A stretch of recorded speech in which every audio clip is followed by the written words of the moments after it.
Hello everyone and welcome back. In this video we're going to start adding Passport to our YelpClone project. But first we actually need to just clean up after ourselves. So I have this auth directory that I don't need anymore, so I'm going to cd up a level and then rm-r auth. And that's going to remove the auth, and now I'm left with just Yelp Comics. So let me cd into Yelp Comics and go ahead and run it with no daemon, just to kind of have it going in the background and make sure everything is still working. Let us refresh.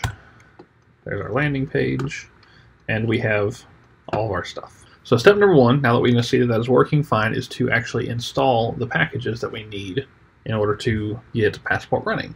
So stop the server, npm I passport, passport-local, passport-local-mongoose, and express-session. And as I mentioned before in the previous video, Passport Local is the strategy that we are using. It adds code that makes that strategy work. Passport Local Mongoose is some middleware that makes it easier for us to use Mongoose with Passport Local. And Express Session is the package that actually handles the session cookies and everything like that. So that has finished installing. So the next step is to go ahead and create our user model. So let's touch models/user.js. Let's open that up. And inside of here, we need to import a couple things. First, we need to import Mongoose. Require Mongoose. And then we need to get Passport Local Mongoose. Const Passport Local Mongoose equals require passport-local-mongoose. And at the bottom, we're going to module.export something. We'll get that in a second. And then we're going to create our user schema. Now, you could just copy this from the other file, but I'm going to type it out so that you can see how it works and I can explain it again. You're welcome to just copy it if you so desire. Const user schema equals a new mongoose.schema. And remember, that's called as a method. And then you pass in a single argument, which is an object. Now, on this object, we're going to have an email and a username. And remember, we're using the new syntax for this. Instead of just putting email string, we're putting an object. And on that, we're passing type of string. But we're also making it required. Required is true. And unique is true because we only ever want one email or one username kind of thing. So type equals string. Required is true. And unique is true.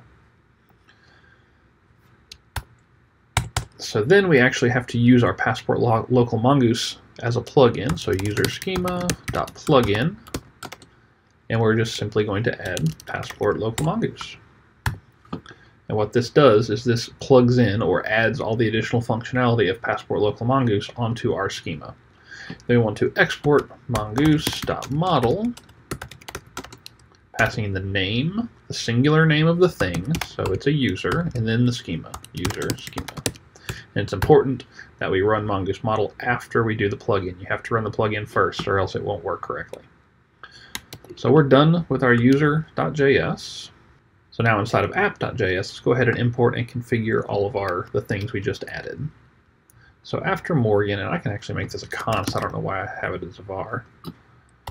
After Morgan, we're going to import Passport, Local Strategy, and Express Session. So const passport equals require passport, const local strategy. And I like to make that uppercase because it is indeed a class. Require passport-local.strategy.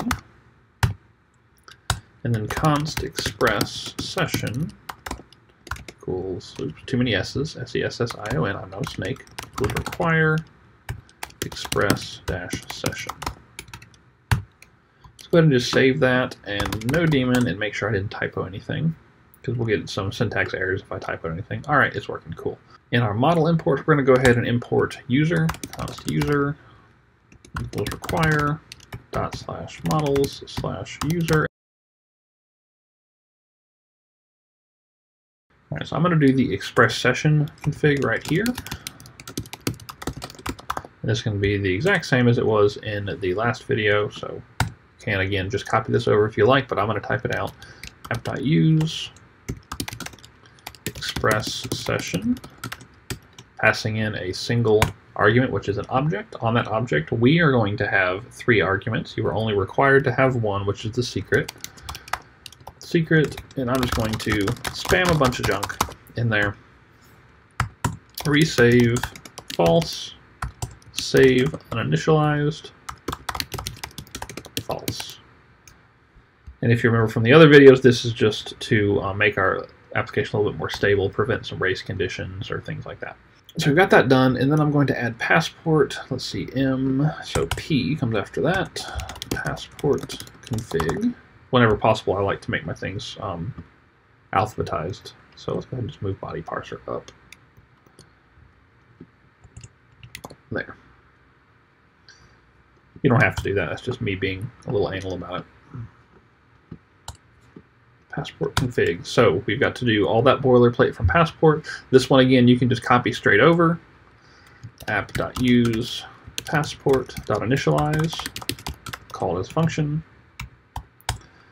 app.use passport.session, call it as a function. Passport.serialize user is user.serialize user. And this is why we needed the user up above. I remembered that we did, but I couldn't remember why. Now I know. Passport.deserialize user. User.deserialize user. Call it as function. And then finally, passport.use new local strategy user.authenticate. Call it as a function. Again, annoying boilerplate, but we have to use it, and it makes our life a lot easier in the long run. To add some comments real quick just to kind of make this more clear, and these are going to be the same comments I put in the other one. Allows persistent sessions. This tells us what data should be stored in session.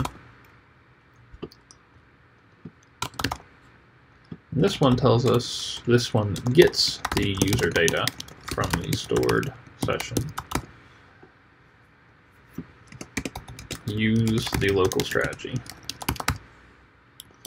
All right, so let's save and see if I typoed anything. All right, looks like that is running, so we should be good to go. In this video, we added Passport, Passport Local, Passport Local Mongoose, and Express Session from NPM. We also created a user model, and then we configured Passport and Express Session inside of our app.js. In the next videos, we're going to continue setting this up by adding the sign-up route, then the login routes, and then the account page, and then the sign-out route, and all that kind of stuff. As always, if you have any questions, let me know. I'll be happy to help. Thanks.